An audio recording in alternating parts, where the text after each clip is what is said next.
ئومەتە مسلمانەکەشە بێ لە بزاوی دینیانەی گۆڕانکاری کۆمەڵگەکەی خوانە هەرە بێت لە یەک ئاڕاستەوە وەربگرن.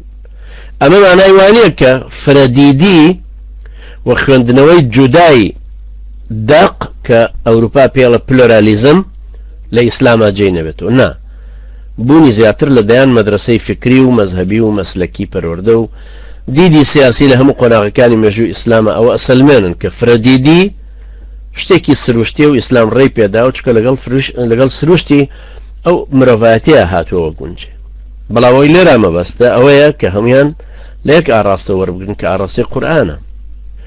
هەموو ئەو گروپ و دید و تێڕوانینانە لە ڕوانگەی بنەماکانی ئیسلامەوە ببینن لەوێوە تشی تر بکەن و لەسەر زەمینەی شەریعەتەکەی ئەو بوەستن تا وزەکان پێک نەچێشرێن و دژی یەک نەوەستنەوە تا توانای تاک ئیسلامیەکان بە یەکتر نەسوێن.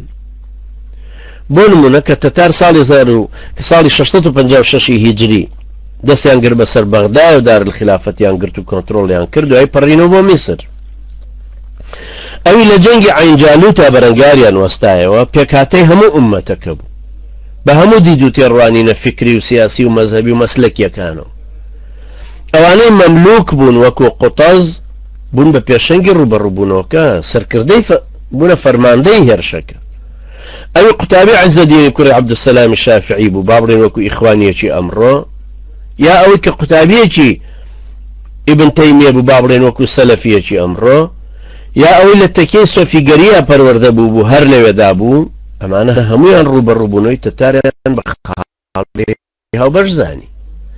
نەگوەکو ئەمڕۆ عەرەبی سونی لە سێ گۆشە سونیەکەی عێراق احتیلال بە کافری محارب بەزانن، جیهادکردنیشی بە واجبی سەرشانی خۆیان نەزانن، ئافرەتیشی بۆ ئیستیشهادی تەدریب پێکە نەینێرنە سەری.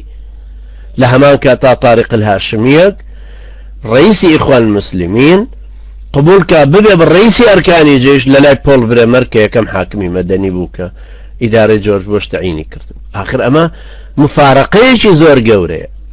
دوو عەرەبن لە یەک شوێنە، لە یەک فەلوجە لە یەک مزگەوت گەورە بوون، لەسەر یەک قورئان لەسەر یەک سوننەت.